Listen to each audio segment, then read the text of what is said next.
E eu quero convidar os irmãos e irmãs para a nossa sese breve, não é muito, né? Só uns minutos de reflexão, no Salmo 131. Salmo 131, aí você pode anotar aqui os princípios de reflexão, aí depois você faz sermão, tá, Oswaldo? O Oswaldo está de volta, depois que a esposa liberou ele. Aí sim, hein? Né? Agora ele voltou a mandar em casa. ele agora está rebelde agora. Né? Nós vamos fazer uma reflexão aqui breve no Salmo 131. Aí você pode fazer umas anotações aí que você queira usar. Mas é um salmo bem curtinho, tem 3 versículos apenas. Mas que nos informa o seguinte, Salmo 131. Senhor, não é soberbo o meu coração, nem altivo o meu olhar. Não ando à procura de grandes coisas, nem de coisas maravilhosas demais para mim. Pelo contrário, fiz calar e sossegar a minha alma. Como a criança desmamada se aquieta nos braços de sua mãe, como essa criança é minha alma para comigo. Espero a Israel no Senhor, desde agora e para sempre. Este salmo ele é impressionante pelo ponto de vista de quem o escreve. Quem escreve o Salmo 131? Pode falar. Davi? Vamos melhorar? Não. Vamos melhorar? O rei Davi. Se você para olhar este salmo, você parece que não está falando, ou parece que não é um homem político que está falando. Porque Davi era político, ele era rei, logo ele era político. E também você pode observar que parece que ele não era um empreendedor. Essa fala aqui não é uma fala de um empreendedor. Essa fala de um sujeito comum, pelo menos é o que transparece. Não é, Sérgio? Não é a fala de um profissional liberal, não é a fala de um empresário, não é a fala de um político, não é a fala de um rei, é a fala de uma pessoa comum. Mas quem está escrevendo aqui é o quê? Um rei. E que tipo de rei? Glorioso rei. Glorioso rei. Mas olha como ele começa a falar dele. Senhor, não é soberbo o meu coração, nem altivo o meu olhar. Isso aqui é uma peça da poesia judaica? Paz do Senhor predestinado. Chegou aí, ó. Agora vai. Tá chegando? Deu pau nas 2 baterias do carro dele. 2? Dos dois carros dele. Ou 2? É só 2 que ele tem, não era mais? Um pastoral e outro... Um é a carruagem oficial. Muito bem. Veja, ele começa dizendo, fala de que não parece, Jaque, de um rei poderoso. Ele fala o quê?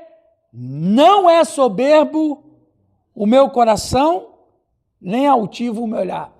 Veja, a primeira coisa que a gente vê em Davi aqui é que quando o ser dele é um ser que vive para a glória de Deus, quem vive para a glória de Deus, não importa qual função ele exerce na vida, quem vive para a glória de Deus não é atingido pela soberba.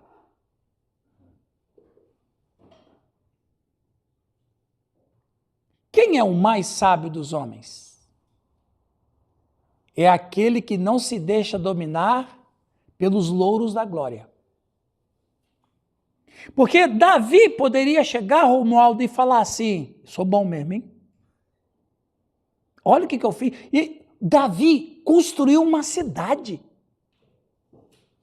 E fez dela a capital. Cara, lembra quando o reino era na mão de Saul? Onde que era a capital? Gilgal. Bem no interiorzão lá. Aí o Davi comprou a terra dos jebuseus e construiu uma cidade. e pôs nela o nome de Jerusalém, que antes era Salém, e ele reformou a cidade, ele construiu a cidade e acrescentou um novo nome.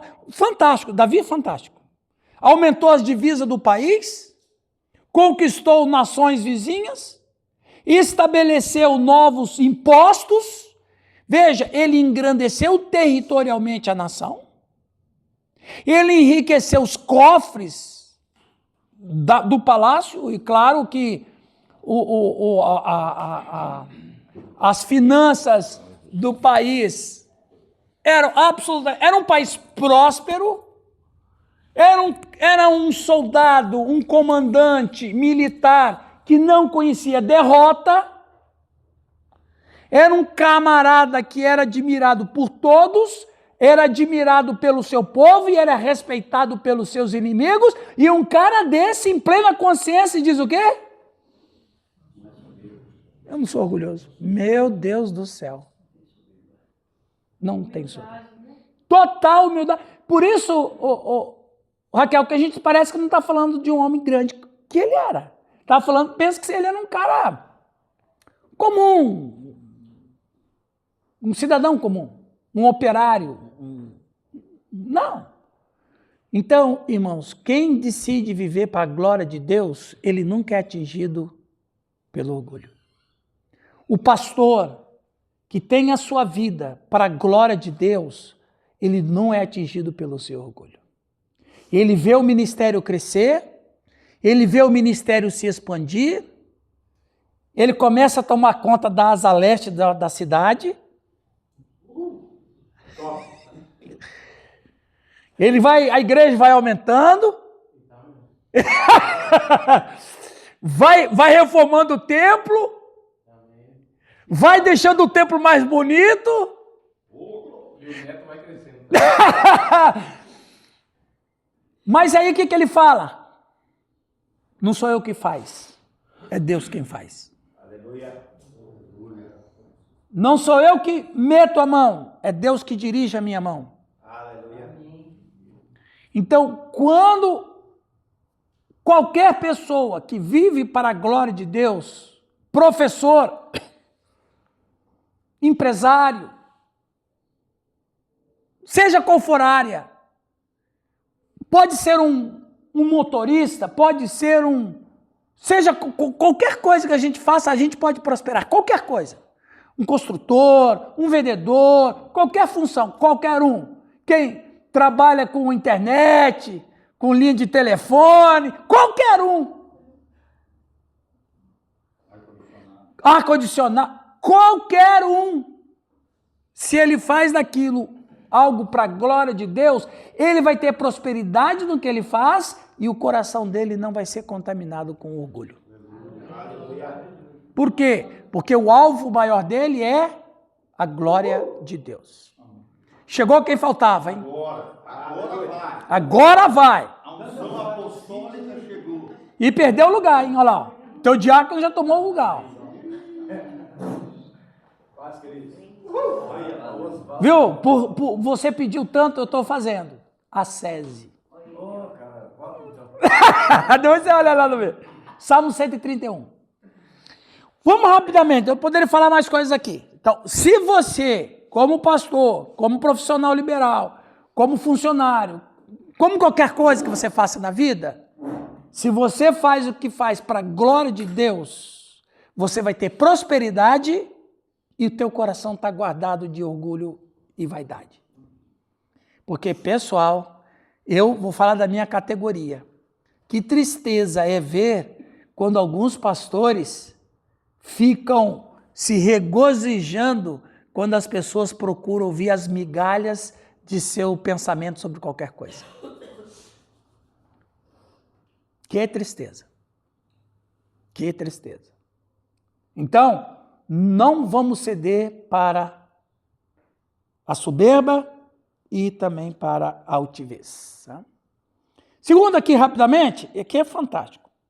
Não ando à procura de grandes coisas, nem de coisas maravilhosas demais para mim. Olha aqui, a segunda coisa que a gente vê, Quem vive para a glória de Deus, vive para exaltar a Deus.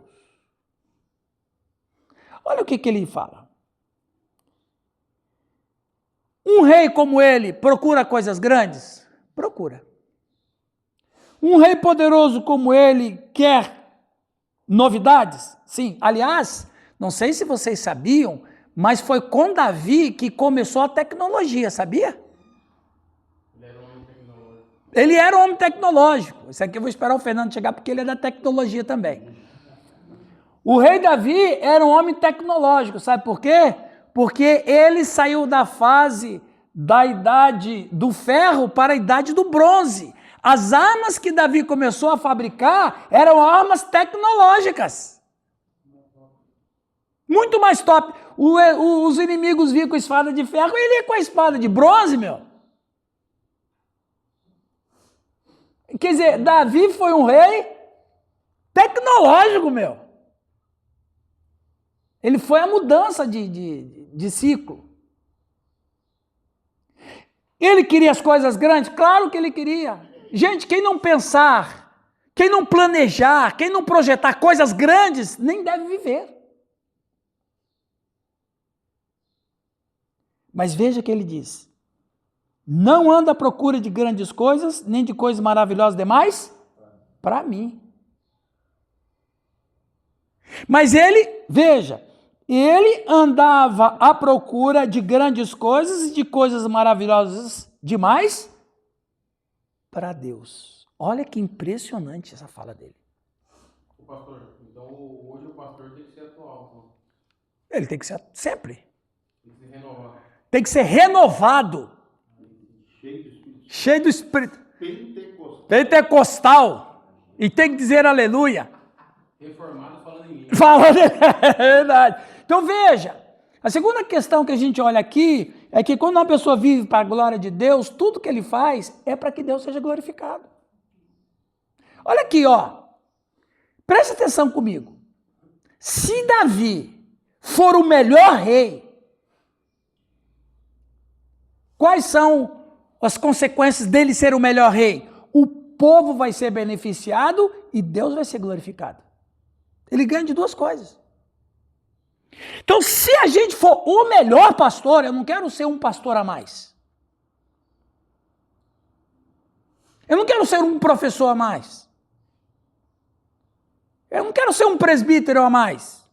Eu quero ser o presbítero. Eu quero ser o professor. Eu quero ser o funcionário. Porque se eu for quem trabalha comigo vai ser abençoado e Deus vai ser glorificado. Davi aqui, ele acaba com o princípio da falsa humildade, que falsa humildade tem um nome, mediocridade. Então, se o Newton não querer ser o melhor pastor, Deus não quer ele também. Porque você observa, todos os que trabalharam para Deus foram nenhum foi o mesmo. Elias foi o profeta. Eliseu foi o profeta. Moisés foi o líder. Davi foi o rei.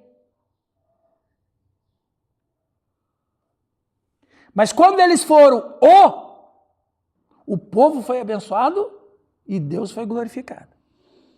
Agora, se a gente ficar com falsa humildade, vocês sabem o que é a falsa humildade? A Larissa fez um bolo, custou caro. E ó, gente, a Larissa é fera para sobremesa. Topzera. A Larissa fez um bolo mais gostoso, caro, comprou nozes. Fez assim, o bolo. Aí, e ela sabe que o bolo ficou topzera. Aí, come um pedaço. Larissa, que delícia de bolo. Isso é bobagem, só tem nozes aí. Isso é a falsa humildade, né? É a falsa humildade. Então, falsa humildade para Deus não conta. O que eu fiz ficou bom mesmo. Ficou uma delícia. mas eu fiz para que Deus seja glorificado. Nós não podemos esconder as grandes obras que a gente faz, mas as grandes obras que a gente faz têm uma causa: Deus. Então eu não procuro grandes coisas para mim, eu procuro grandes coisas para abençoar as pessoas e Deus ser glorificado. Porque no final de tudo, Deus é glorificado. Aleluia. Mas sabe que impressionante? Se o Nilton querer ser o pastor e o Luiz o pastor junto com ele, essa igreja vai... Dá briga, né? Não, não dá briga não. Se o Sérgio for o pastor, percebe? Pastor, você está com o ministério abençoado. Aí você vai dizer assim, tô mesmo. Meu ministério é maravilhoso mesmo. É bom mesmo. Mas é por causa de Deus. Aí beleza. Agora quando você fala, não, eu faço o que eu posso, você está tirando a glória de Deus. A falsa humildade tira a glória de Deus. Ô Fernando, meu genro aqui, eu sei que ele está fazendo um bom trabalho na nossa igreja do Coapá. Pô Fernando, mas você está bom lá na igreja, a igreja está animada, tem ministérios funcionando, você substituiu um pastor, você está melhor que outro pastor. Aí eu falei, não, eu faço coisa simples. Você não está glorificando a Deus se você falar isso. Você vai falar, de fato, a minha igreja está crescendo, os ministérios estão funcionando, a igreja tem outra perspectiva, nós temos dinheiro em caixa, mas é porque Deus está trabalhando. Percebe a diferença? Nós não podemos tirar a glória de Deus. Esconder Deus através de uma falsa humildade. Luiz, até porque é falso. Luiz, o ministério está bombando lá no Paulista, hein? Pegando muito, o povo elogiando toda hora. Deus fazendo milagres, curas, o povo elogiando, rapaz. Não, você chega e fala, glória a Deus. Todo. Veja, por que Davi foi o rei? Porque ele quis ser o rei. Já que Deus ungiu, já que Deus chamou ele para ser rei, ele não vai ser qualquer um, ele vai ser o rei. Para que Deus seja glorificado. Então isso é fantástico. Ele passou pelo processo também. Né? Claro. Mas veja bem. Ninguém quer passar pelo processo. Mas veja aqui, ó. Você falou uma coisa boa sobre Davi aí também. A cana trilhada. O cara, quando ele começou, né, a pensar um pouco demais, só começou. Deus falou assim para Natan, Natan, lembra ele de onde eu tirei ele. Eu tirei ele de trás da malhada. Pronto. Acabou. O processo dele, que você está falando. Bom, porque... Natan, fala para ele que eu tirei ele de trás da malhada. Deus já até foi provocador, né? De trás, ou seja, das ovelhas que não era um trabalho honroso, vamos dizer, socialmente falando, e está de trás das ovelhas ainda. Quer dizer, Deus deixou ele bem, nem à frente ele estava. Ele estava atrás. Ó. Eu te tirei do anonimato. Você não era ninguém, você não era nada. Eu chamei você e transformei você em alguém. Então você só é o que você é porque eu te tirei do anonimato. Eu que te dei a glória. Aí Davi devolve a glória para Deus. Que impressionante, é o processo. É um processo. Né? Quem despreza o processo, perde a promessa. Perde a promessa. Perde os 3 P's. Promessa, propósito e inventa mais um aí. Poder. Poder!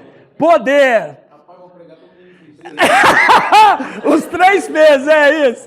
Promessa, poder e propósito. Uma pessoa que não tem promessa, não tem propósito e não tem poder, é o quê?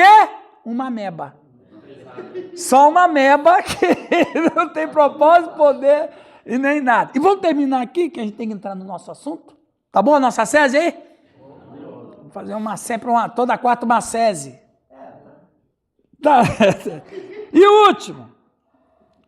Pelo contrário, fiz calar e sossegar a minha alma, como a criança desmamada se aquieta nos braços da sua mãe, como essa criança é a minha alma para comigo.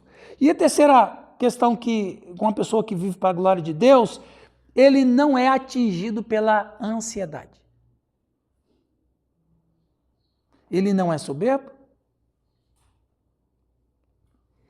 Ele não se autoglorifica. Ele não se deixa levar pela ansiedade. Olha o que ele diz. Pelo contrário.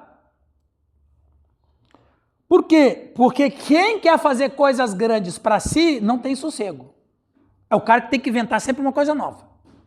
Não, eu sou o Marcos, eu só me conheço porque eu sempre tenho uma coisa nova. Não, eu sou o Oswaldo. Pô, quantas filiais você tem lá, Oswaldo? 7, né? Pô, eu tenho igreja em Mamborê, eu tenho igreja onde mais você tem igreja? Iretama, Mamborê. Eu tenho que inventar uma coisa nova. Esse sujeito que quer inventar coisa nova não vive para ele. Ele não vive para Deus. Então, esse cara fica angustiado, Nil Giovanni, porque ele tem que inventar uma coisa nova. Aí Davi diz, pelo contrário, quando a gente faz as coisas para Deus ser glorificado, a gente tem paz. E aí ele diz, fiz calar e sossegar a minha alma. Quando ele fala aqui, ó, presta atenção no processo, falou, fiz calar e sossegar a minha alma, é porque ele estava tendo um debate com a alma dele. Não é isso aí? O que está escrito aí na sua Bíblia? Lá, o versículo 2, o que diz lá? Verso 2, o que diz?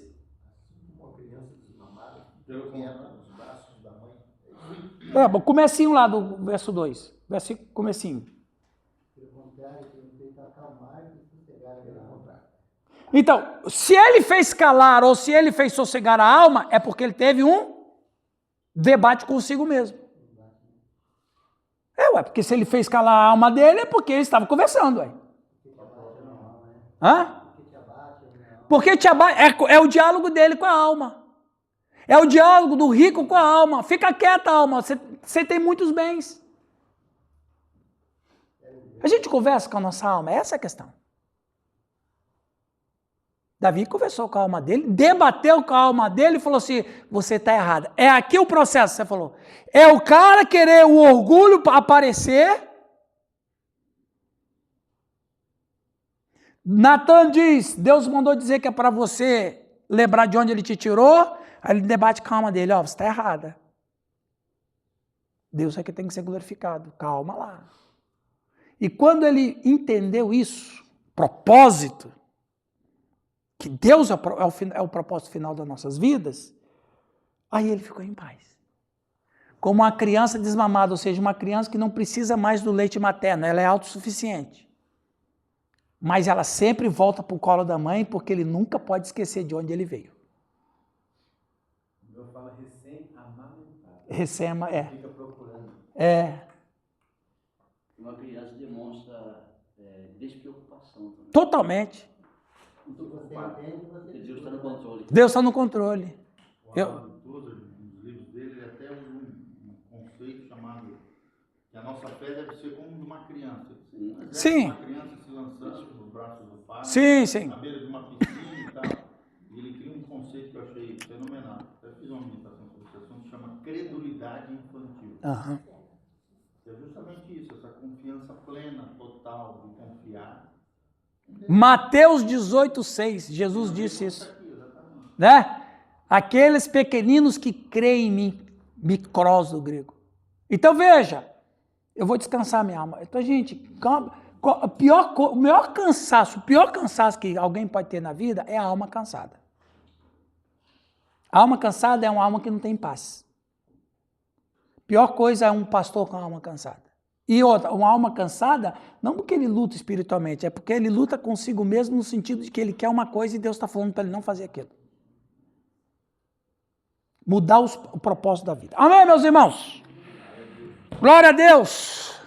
Uma boa sese para começarmos bem o nosso curso. E nós vamos, se o Giovanni quiser trazer um violãozinho na próxima aula, para a gente cantar umas 2 canções espirituais.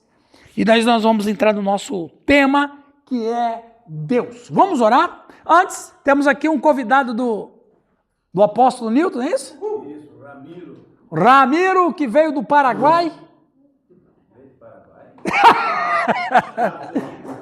Ramiro, seja bem-vindo no curso aqui.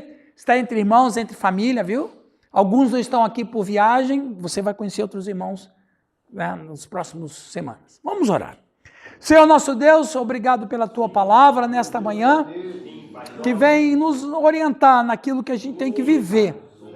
Eu quero orar, Senhor, que o Senhor Deus abençoe nosso último semestre do ano, esse curso que venha trazer crescimento e espiritualidade para nós, que o Senhor Deus esteja abençoando os irmãos que estão aqui, não estão aqui por motivo de viagem, mas que o Senhor Deus esteja guardando eles, que possam estar aqui na próxima semana, nas outras semanas também.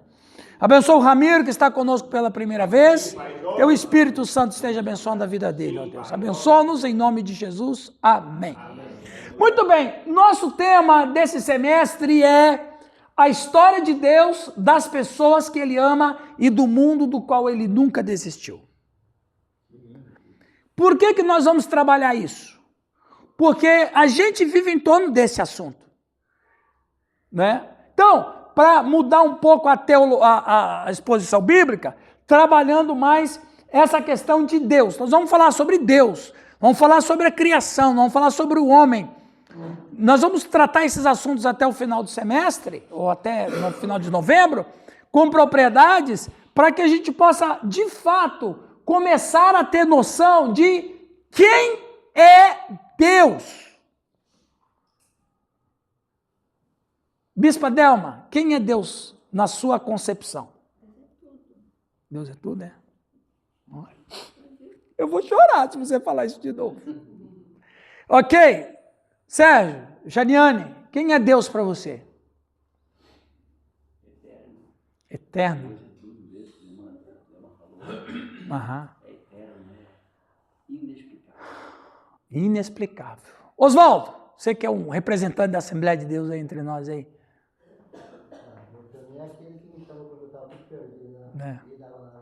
É verdade, né? Verdade. Quem é Deus para você, Eve Suzy?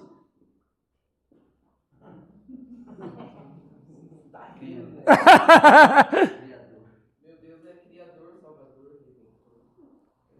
Ok, muito bom. Quem é Deus? Essa é a grande questão. Então veja, um filósofo francês deu uma palestra na USP uns anos atrás, e eu conheço essa voz, hein? Não é não? Um filósofo francês deu uma palestra na USP uns anos atrás, e aí alguém fez uma pergunta para ele. Qual é a maior necessidade do ser humano? Qual é a maior necessidade do ser humano? Foi a pergunta feita para ele. Quando todo mundo pensava que ele fosse responder, é o problema do racismo, porque veja, ele é um filósofo francês, logo ele é ateu e esquerda, comunista, esquerdista. Canhoteiro. Qual é a maior necessidade da humanidade? Claro que essa pergunta já foi provocativa. Quando todo mundo pensava que ele fosse responder, o maior problema da humanidade é resolver o problema do racismo. Ou o maior problema da humanidade é resolver o problema da desigualdade social. Ou o maior problema a resolver é banir a fome. Qualquer tema social. Quando todo mundo pensava que ele ia defender qualquer tema social, ele respondeu, o maior problema da humanidade é saber se Deus existe. E lógico que a pergunta foi o quê? Por quê? E ele respondeu, Newton, porque se Deus existe, existe uma maneira certa de viver, ninguém pode viver de qualquer jeito. Essa é a grande pergunta, essa é a grande grita da humanidade. Quem é Deus?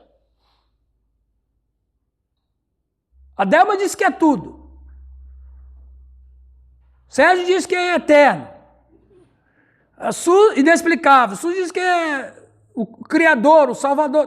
Tá certo. Mas olha como nós temos dificuldade de responder essa pergunta. A gente convive com Deus o tempo todo, mas a gente nunca pode saber descrever como de fato Ele é. O que o deísta diz? Quem é o deísta? O que é o deísmo? Quem lembra? Lembra o que é o deísmo? Luiz, pode falar para nós? O deísmo, você fala a origem de Deus, Paulo. Hã? Você quer dizer a origem de Qual é a crença do deísmo? O que eles acreditam? Eles creem que Deus existe, só que na verdade nós iremos ter um trajeto final e não vamos existir mais. E no caso eles usam até a figura de Cristo como os muçulmanos pensam, né? Como um profeta que veio, mas ele não tem esse poder do Criador. Eles colocam Jesus como se fosse um tal de um engenheiro, aquele que deu o pontapé inicial. Mas não existe um ser por trás da vida humana. O deísmo, em rápido sintetizar o que o Luiz disse, o deísta vai dizer: Deus criou o mundo e abandonou o mundo, e o mundo vive a própria sorte. Os maçons pregam isso também. Hã? Os maçons pregam. Não sei, eu não sei. Mas enfim, A ideia de Deus como relojeiro. é o relojeiro cego, né? Que deu corda no relógio E deixou. Inclusive, viu, pessoal, existe uma fala muito comum, não é muito comum hoje, mas foi muito comum anos atrás. De vez em quando eu usava, até que um dia, estudando, eu falei, pô, mas essa fala não está muito certa, não. Vocês com certeza já ouviram. A Bíblia é o manual do fabricante. Quem já ouviu isso? Eu no comecinho do meu ministério eu falava. Eu estou no começo agora, né? Já falou isso, Giovanni? Manual do fabricante ou já conhecia? já conhecia. Manual do fabricante é uma afirmação deísta. Porque o que é o manual do fabricante? Ele fabrica, deixa, o cara comprou a TV, deu defeito. Vou olhar por quê? Porque quem fabricou não está ali do meu lado. Percebe? Aí tem manual que complica mais do que ajuda. Então, assim, claro, algumas pessoas falam isso para definir que a sua crença em Deus, a sua crença na Bíblia, tudo bem, não tem problema. Mas é uma metáfora deísta. Porque o deísta vai dizer que Deus criou, entregou a criação na via da seleção natural.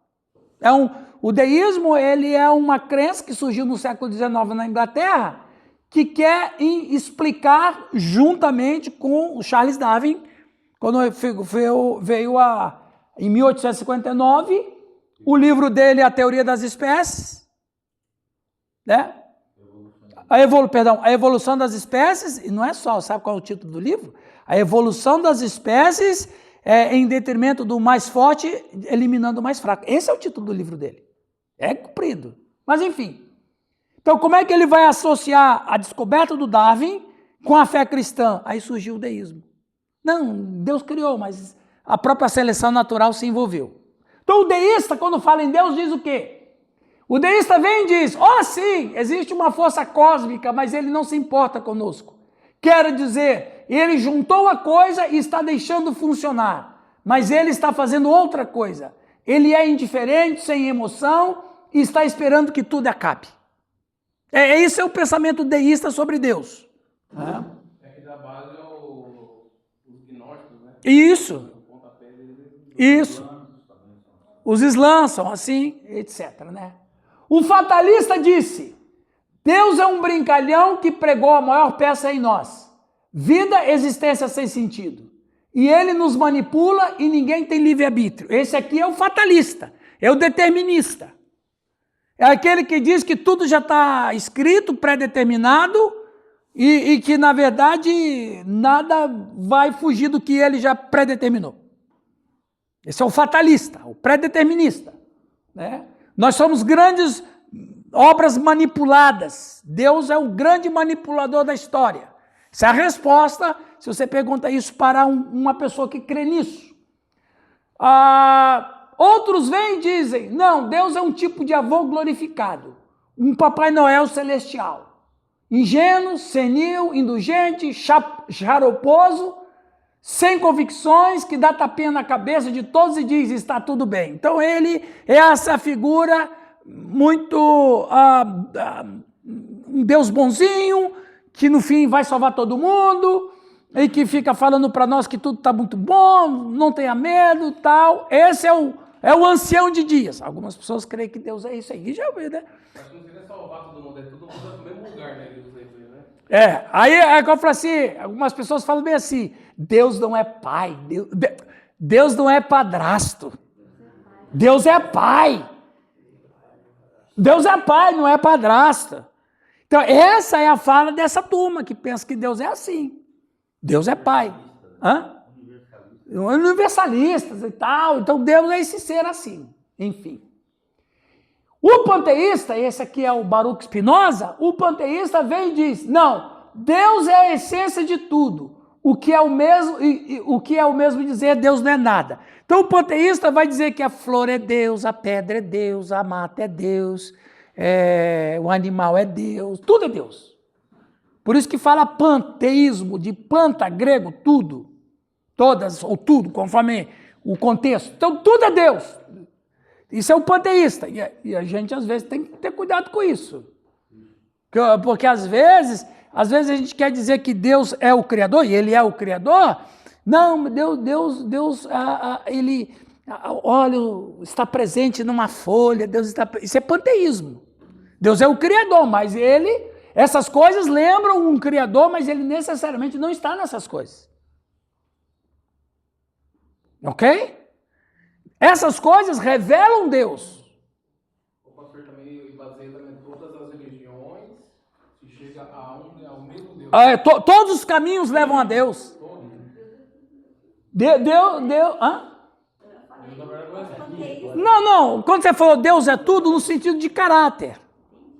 No sentido de caráter, Deus preenche tudo. Mas o panteísta vai dizer que Deus está presente na folhinha, no animal silvestre, no sol, aí Deus, né? O Baruch Spinoza foi aquele camarada, teólogo liberal alemão, que ele vai dizer que não é a ideia que criou o homem, é o homem que criou a ideia. Entende? Então, quer dizer, não foi Deus que criou o homem, foi o homem que criou Deus. Ele disse isso. Mas enfim, continuando. Quem é Deus? Essa é a grande questão. Quem é Deus? Vamos ao fato, então, de quem é Deus? A Bíblia não dá uma definição específica de Deus. Em vez disso, assume a existência de Deus desde o início e revela a sua natureza e obra por toda parte. Ele revela a sua natureza na natureza, mas ele não está na natureza. Deus é entendido como o ser supremo, é o tudo da Delma, e o criador do universo, que a Suzy compartilhou. Existem muitas boas e fortes razões filosóficas e lógicas para acreditar em Deus. Então Deus é uma realidade. Aliás, Deus é a única realidade onde todas as outras realidades precisam dele. A gente vive uma realidade. Então, essa realidade não é uma realidade por si só. Ela só pode existir porque tem uma outra realidade. Exatamente, a existência de Deus, nesse sentido. Né? Fundamento de todas as realidades. É o fundamento de todas, é a razão de todas, é a criação de todas as realidades. A forma que Deus se revela a Moisés. Eu sou o Senhor. Jesus Cristo é a maior revelação. Vamos chegar nisso aí. Vamos chegar nisso aqui. Quem lê para nós esse slide, por favor? Microfone, Luca, Eustáquio. Fica esperto aí. Argumentos elaborados para a existência de Deus. No entanto, nos diz como podemos saber que Deus existe? Podemos estudar sobre Deus, mas não podemos colocá-lo sob um microscópio ou testá-lo em um laboratório. Ok, podemos estudar sobre Deus. Por isso que a teologia não é um estudo sobre Deus. A teologia é um estudo a partir da fala sobre Deus. O que ele falou? Da revelação que ele dá na criação. Ele se revela na criação. Então, quem é Deus? Bom, não sei. A melhor resposta que a gente pode dar a essa pergunta é: quem é Deus? Não sei. O Tomás de Aquino, Quando perguntaram para ele, o Tomás de Aquino, grande teólogo católico do século XVI, perguntaram para ele, Aquino, quem é Deus? Ele disse, Deus ele é tão sublime que a gente só pode estudar quem ele não é. E é verdade, que ele não é. Então, Olé, quem é Deus? Olha, eu não sei. É a resposta mais sincera. Agora, eu posso saber como que ele é do que ele se revelou para nós. Agora, quem é Deus? Essa resposta não tem pergunta. Essa pergunta não tem resposta. Falar na igreja é escandalismo. É verdade, né? É verdade. Quem é Deus? Por exemplo, quando você diz assim, eu perguntei para Delma, Delma, quem é Deus para você? O que você respondeu? Essa é a resposta de quem não sabe. Foi a resposta de vocês são sinceras. Eu faço tudo. Não faz nada. Você não faz nada. Fala, Romualdo. Porque para a gente saber quem é uma pessoa, a gente tem que conhecer ela. De onde ela veio, como que ela surgiu, né? A essência dela, né? Onde ela mora, o que ela faz, de onde ela veio, de onde ela surgiu. E a gente não sabe nada disso de Deus, né? Como disse ali, né? Então a resposta correta seria, né? Não sabemos. Eu não sei. Agora, o que eu posso saber dele é que ele é amoroso, que ele é misericordioso, que ele nos deu a sua graça. Veja, você diz traços de Deus, mas quem? Gente, a própria Bíblia, antes que o Oswaldo fale, a própria Bíblia mesmo diz que a gente não sabe, porque o João vai dizer que a gente vai vê-lo como ele é naquele dia. A figura mais próxima de quem é Deus foi Jesus Cristo. Agora, a gente pode ver Jesus Cristo, que ele era Deus, mas ele era Deus disfarçado. Mas quem mesmo? Fala, Oswaldo.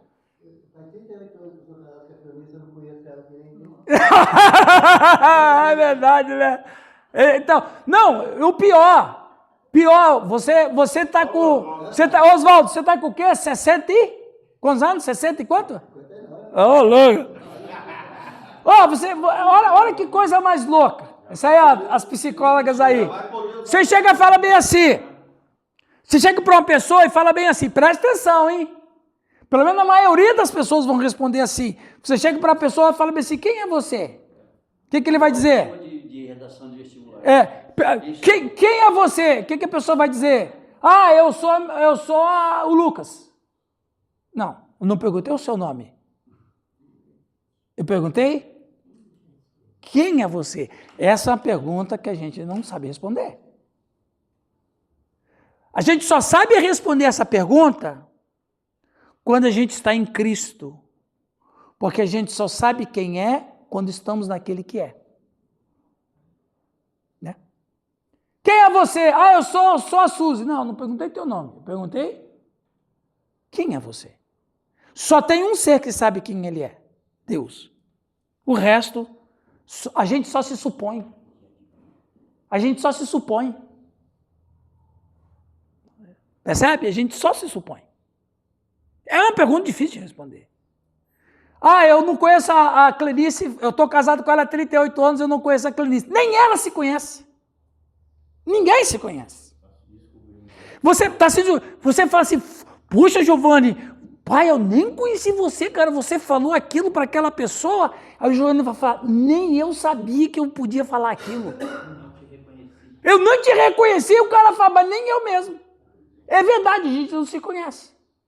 Por quê? Porque, de fato, nós estamos procurando uma essência. Quem está falando de essência? Você. Quem foi que falou de essência aqui agora? Falou agora de essência? Não, foi você mesmo, Romualdo. Então, no Romualdo nem lembra o que ele falou.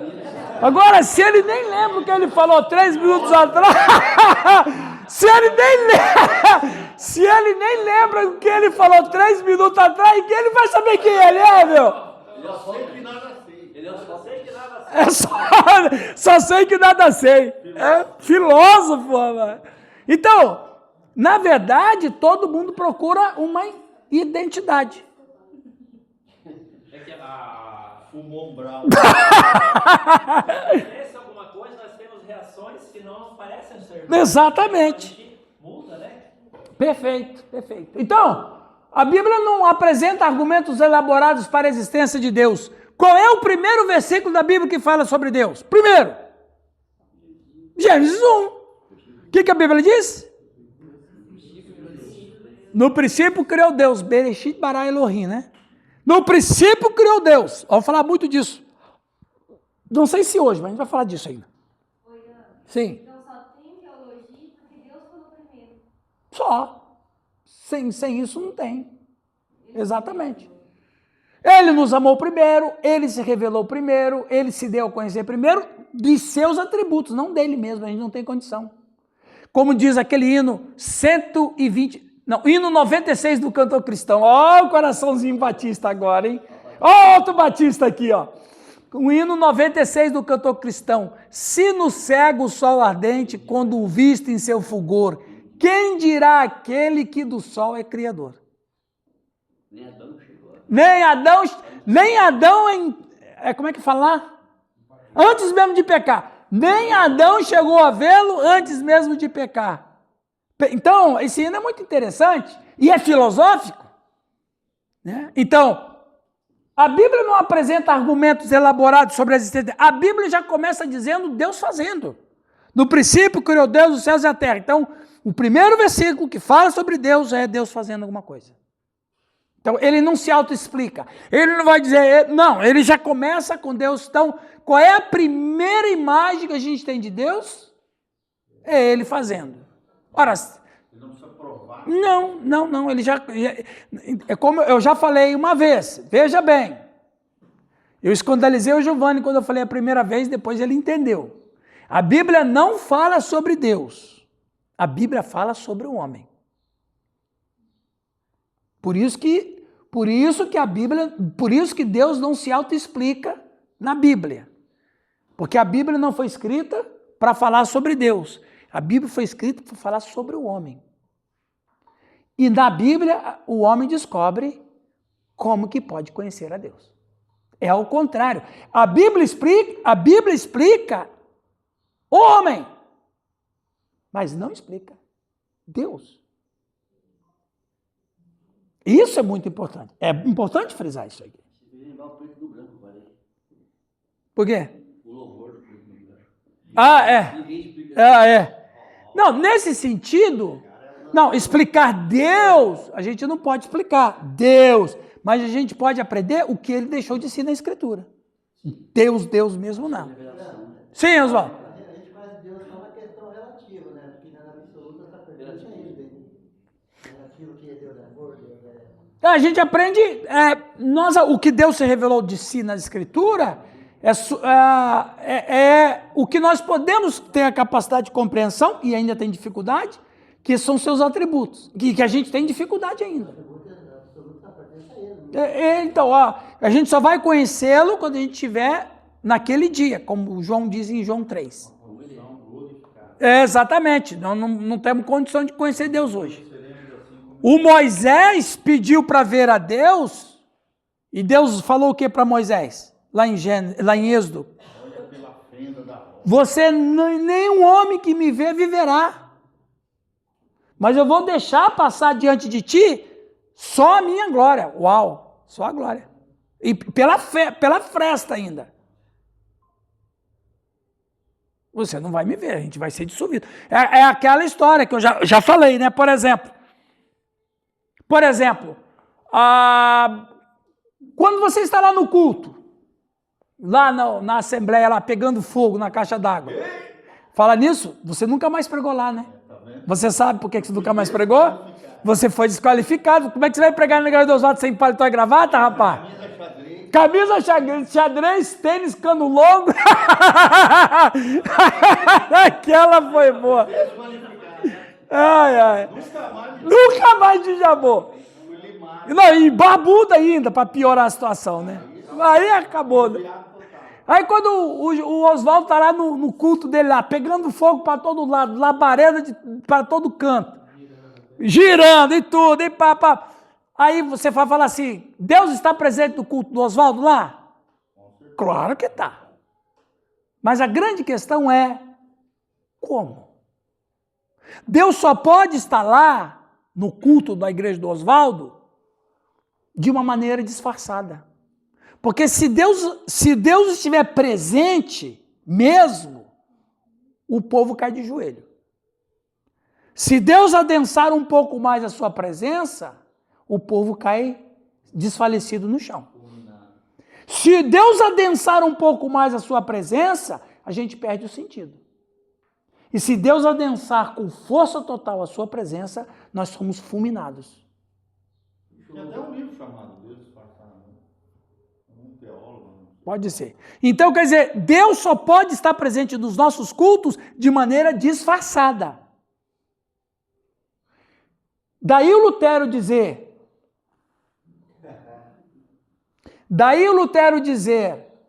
os homens usam uma máscara para se esconder e Deus usa uma máscara para se revelar. Então, Deus está presente nos nossos cultos? Com certeza, mas Ele está de maneira disfarçada, senão a gente não aguenta Ele.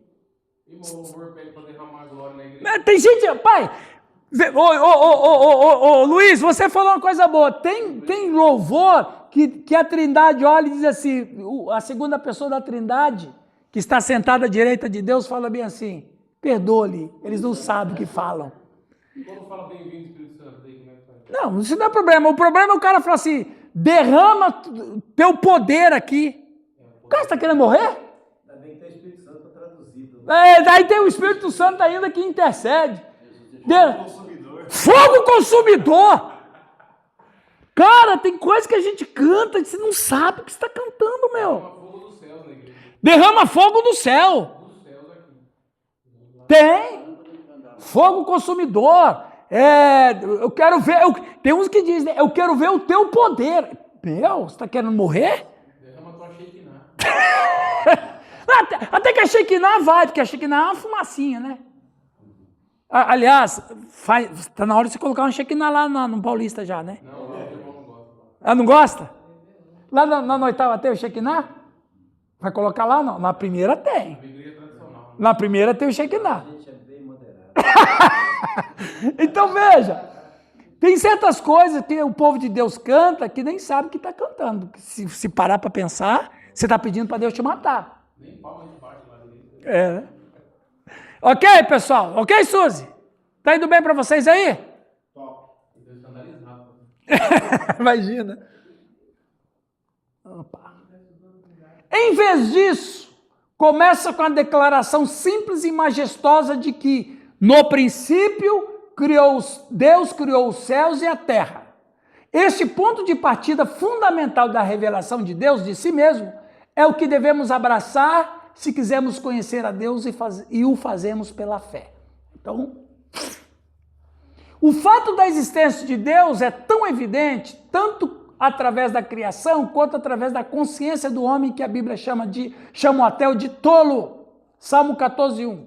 Consequentemente, a Bíblia nunca tenta provar a existência de Deus, em vez disso, pressupõe sua existência desde o início. O que a Bíblia faz é revelar a natureza, o caráter e a obra de Deus. Certo aí, Delma? É revelar a natureza, o caráter e a obra de Deus. E ainda assim a gente nem conhece isso aqui. Porque, por exemplo, a Bíblia fala em 1 João 4:19, eu acho. Não. 1 João 4:8. Aquele que não ama não conhece a Deus, porque Deus é amor. Então, quando você para pensar que Deus é amor, você não vai entender muita coisa. Por exemplo, nós não amamos. Nós não somos amor. Nós somos pecadores. Então, o nosso amor é seletivo. Eu vou amar uns, vou gostar de outros e vou desprezar outros. A gente é assim. Não vem de nem o Alex, com toda a santidade dele, ele é diferente. A gente ama alguns, a gente escolhe uns para amar, escolhe outros para não amar e outros para desprezar. Aí então você fala assim, qual é a condição de Deus? Por exemplo, nós temos muita dificuldade em perdoar, todos nós. Agora, tem coisas que a gente nem, além de não querer perdoar, se a gente puder, a gente quer matar.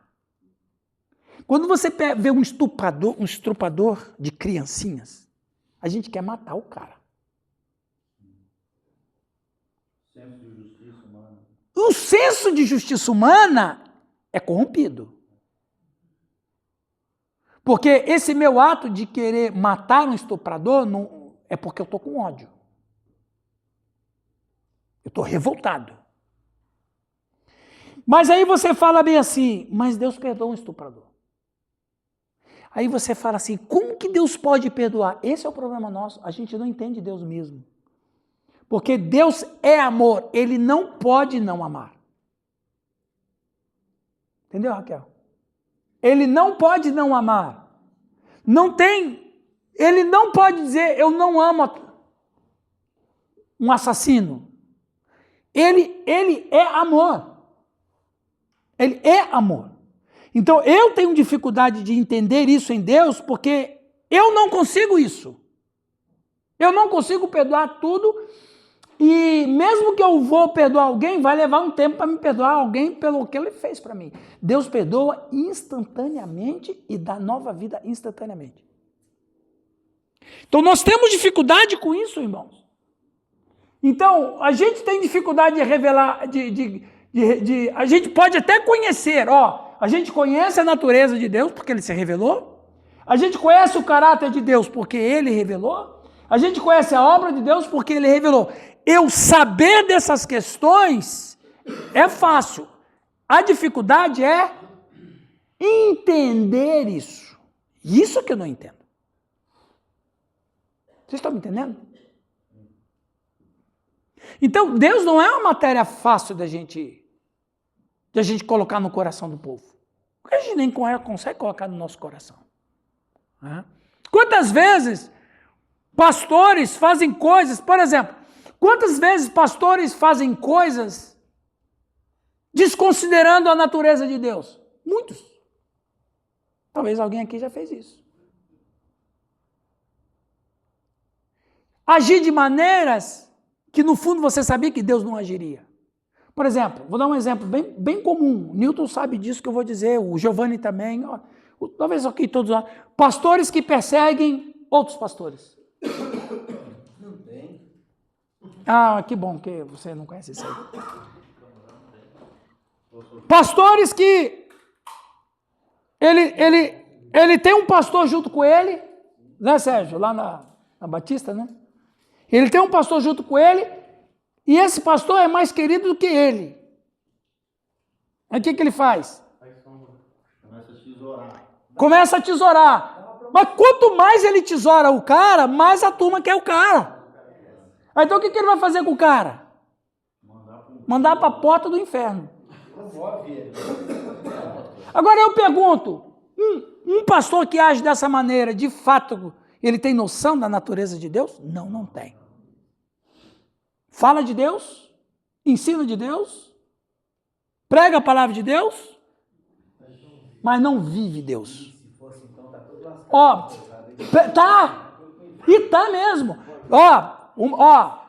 Lembra aqui, pessoal, isso aqui é importante, hein? Importante que eu vou dizer, hein?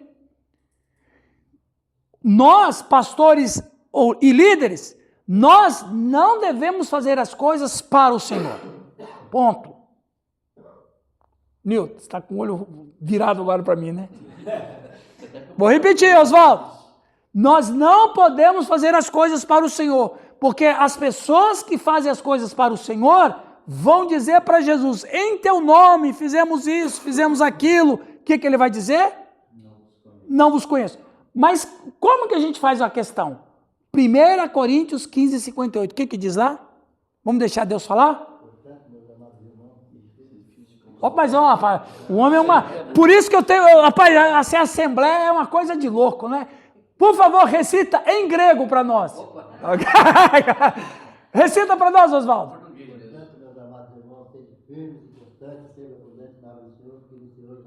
Não é bom. Isso. Veja, Isso é tocha ele no disse dedo. que no Senhor, então eu não tenho que fazer o trabalho para o Senhor, eu tenho que fazer o trabalho no Senhor. É a nossa ascese de hoje. Uma coisa é fazer para Deus, a outra coisa é fazer em Deus. Eu posso fazer para Deus sem que Deus esteja em mim. Eu posso orar, porque orar, meu amigo, papagaio ora também. Eu posso falar, papagaio fala também. Porque no seminário a gente aprende, e devemos aprender, só que no seminário a gente aprende a religião. Como fazer as coisas. Uma coisa é fazer coisas. A outra coisa é essas coisas fazerem você. Então veja, não é para o Senhor que o Baidemi vai fazer, é no Senhor. No Senhor eu vou orar, no Senhor eu vou pregar, no Senhor eu vou abençoar, no Senhor eu vou expulsar demônio, no Senhor eu vou louvar, no Senhor eu vou adorar, no Senhor eu vou fazer missões, no Senhor eu vou evangelizar, no Senhor. Para, estou fora. Estou fora. Então, qual é, Nilton, o problema de muitos pastores que quem faz a obra no Senhor, e aí o que o Oswaldo disse, no Senhor, o nosso trabalho, porque ele não disse, sede como é que é? Sejam abundantes, como é que é? Sejam firmes e inabaláveis, sempre abundantes, Senhor, sabendo que trabalhando para o Senhor, exatamente, sabendo que no Senhor. Então, quando alguém perguntar assim para você, Marcos, pastor Marcos, por que Jesus disse que as pessoas expulsaram demônios, curaram enfermos, por que ainda assim eles receberam o nome de Jesus? Porque eles fizeram para o Senhor e não fizeram no Senhor. Só pode fazer no Senhor quem pertence a Ele. O rei Davi só pode ser aquele rei porque ele era no Senhor. Antes dele sentar no trono de Israel, Deus já estava sentado no trono do coração dele. Entende? É. Escreveu aí? Não. Então, qual é a relação entre a teologia, Deus e o teólogo? Qual é a relação? E essa relação não pode ser promíscua. Qual é a relação entre Deus, o teólogo e a teologia? É exatamente quando Deus é o centro de tudo. Eu não sei quem é Deus, mas o pouco que ele se revelou de sua natureza, eu quero entender e viver nela. E esse pouco é suficiente. Senão a gente morre. Quanto à salvação, Lembra daquele filme? Eu gosto muito dos filmes de Indiana Jones. Eu assisti, inclusive, o último filme dele. O último eu assisti ano passado, lançou ano passado. Mas o penúltimo filme dele, feito em 2007, é A Caveira de Cristal, lembra? Você assistiu aquele filme, A Caveira de Cristal? Você assistiu, Fernando?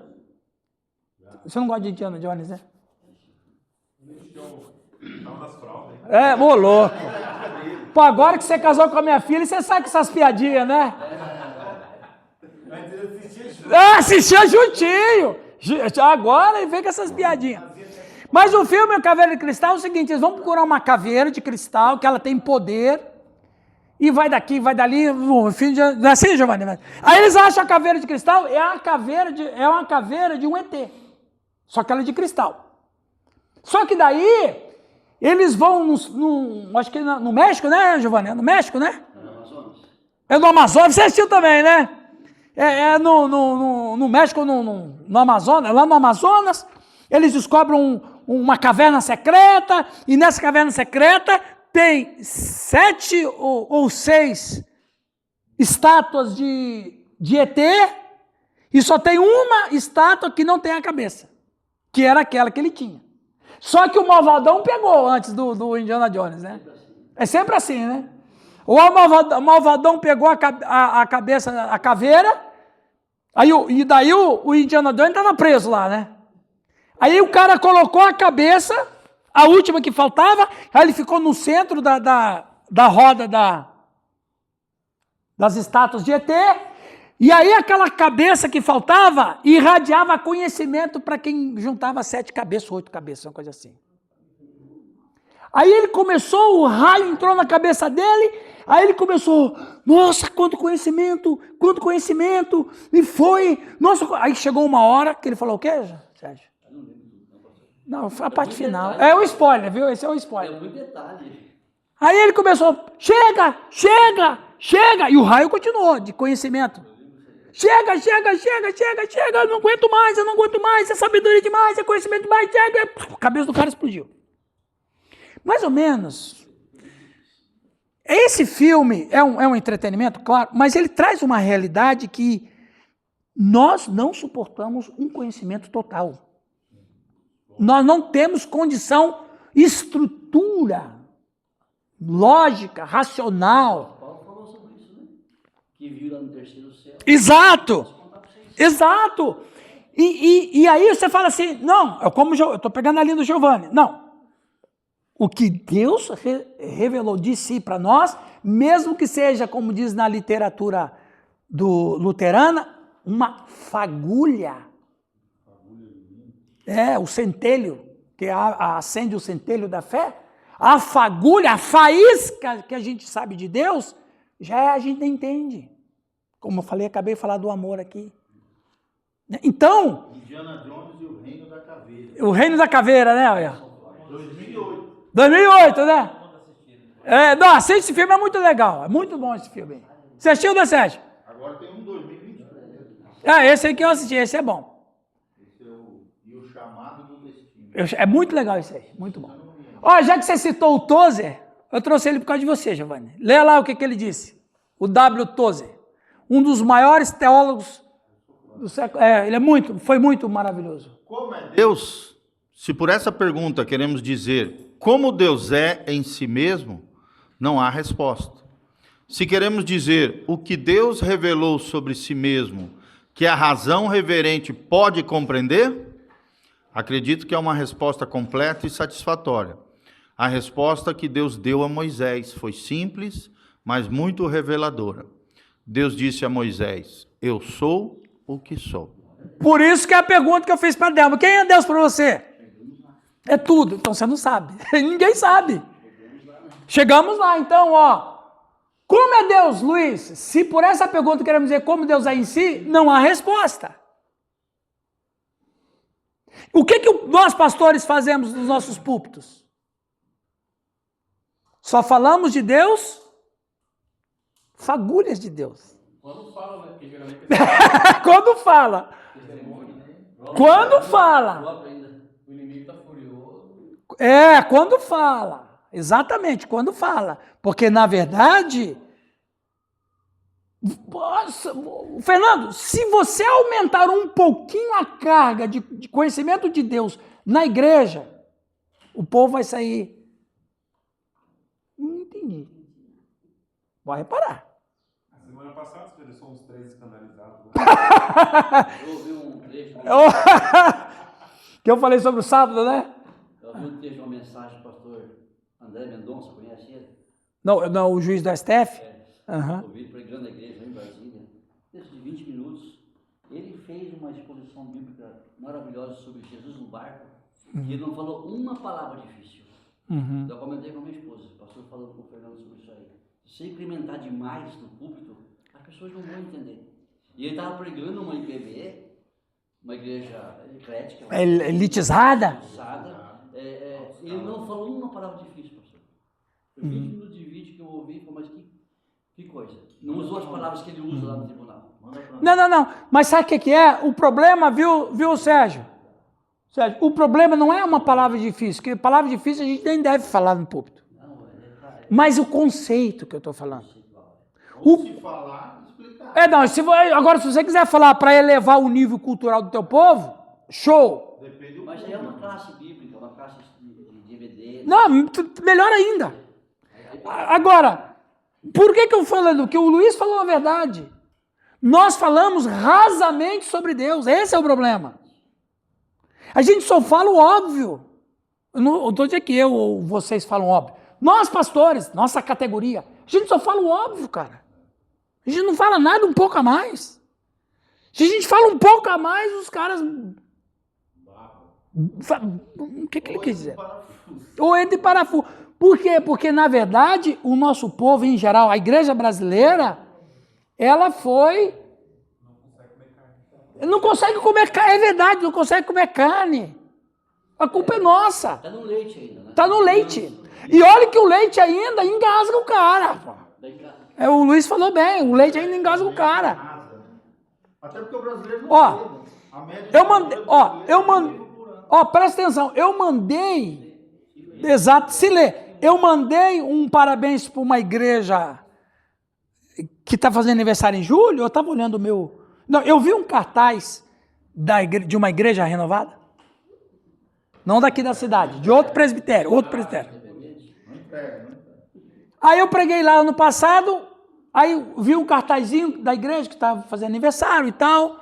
Aí eu cheguei para o pastor da igreja que me convidou, falei, muito obrigado e tal. Beleza. Aí eu mandei para uma senhorinha lá da igreja, né? Mandei, minha irmã. Aí o pastor o pastor respondeu, não, eu não estou mais na igreja, eu deixei a igreja, estou em outro lugar. Aí eu, tá bom, mas de qualquer maneira, ele, obrigado, você lembrou e tal, beleza. Aí essa irmãzinha, ela sempre fica mandando para mim cartãozinho de bom dia, boa tarde, boa noite. Né? Oh, Deus. Você tem gente assim? Geralmente os tiozinhos, as tiazinhas sabem isso, né? É bom dia, boa tarde, boa noite. Eu também respondo bom dia, boa tarde, boa noite. Fica tudo assim. Aí eu falei para ela assim, irmã Fátima, vocês estão com um novo pastor agora e tal, né? Sim, pastor, então um novo pastor e tal. Beleza, ficou por isso e tal. Beleza. Aí ela me mandou um vídeo da pregação do novo pastor. Uns 2 minutos de vídeo. Meu Deus. 2 minutinhos já viu que o cara fumar? Não, é que ele viu coisa errada, só um pedacinho, ele já fez tudo. Rapaz, 2 minutos. Deu 2 minutos. Eu vou mandar para você no seu particular. Vou mandar para você. 2 minutos. Não vou não. Vou mandar só. Cara, eu falei, se o ministério de pregação desse pastor é isso aqui, vai matar a igreja. Falando só jargão. Deus tem um novo tempo na sua vida. Esse é dos meus, manda pra mim. Cara, esse é o jargão. Ele quer renovar. Deus tem. Mas nunca ninguém fala como, quando e onde. Mas Deus tem um novo tempo para sua vida. Cara, só isso que o cara falou. O melhor de. Esses jargão. Só isso. Ele só falou isso. Eu falei, meu Deus, esse cara vai levar essa igreja para onde? O melhor de Deus tem algo novo. Gente, não é piada não, olha a hora. Olha a hora, vamos parar aqui, depois a gente continua, 10h30, cara. O Giovanni até